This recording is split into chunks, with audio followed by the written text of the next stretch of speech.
മലയാളികളുടെ പ്രിയങ്കരനായ നടനാണ് ഇന്ദ്രൻസ്. ഒരു കാലത്ത് സിനിമയുടെ പിന്നണിയിൽ അഭിനേതാക്കൾക്ക് തുണികൾ തയ്ച്ചിക്കെടുത്തിരുന്ന ഇന്ദ്രൻസ് എന്ന നടന്റെ വളർച്ച മലയാളികൾ ഒന്നടങ്കം അഭിമാനത്തോടെയാണ് നോക്കിക്കണ്ടത്. ഇന്ന് മലയാള സിനിമയിലെ മികച്ച നടന്മാരിൽ ഒരാളായി തിളങ്ങി നിൽക്കുന്ന ഇന്ദ്രൻസിന്റെ ആശയവിനിമയവും പെരുമാറ്റ രീതിയുമെല്ലാം എപ്പോഴും ശ്രദ്ധ നേടാറുണ്ട്. ഇതിനെ പ്രശംസിക്കുന്നവരും ധാരാളമാണ്. ഇപ്പോൾ ഇതാ തന്റെ ഈ എളിമ ഫലം കാണുന്നുണ്ടാണെന്നുണ്ടോ, ദൂഷ്യം ചെയ്യുന്നുണ്ടോ എന്ന ചോദ്യത്തിന് മറുപടി പറയുകയാണ് ഇന്ദ്രൻസ്.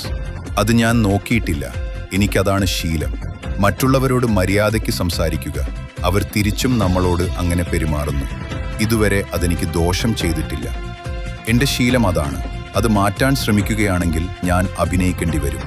അതെന്നെ വിട്ടു പോകില്ലല്ലോ എന്നാണ് ഇന്ദ്രൻസ് പറഞ്ഞത്. 1 to Talk എന്ന യൂട്യൂബ് ചാനലിനോടായിരുന്നു താരത്തിന്റെ പ്രതികരണം. അതേസമയം ആട് 3 ആണ് ഇന്ദ്രൻസിൻ്റെതായി റിലീസിന് ഒരുങ്ങുന്ന ചിത്രം. മാർച്ച് 16-ന് സിനിമ തിയേറ്ററിലെത്തും.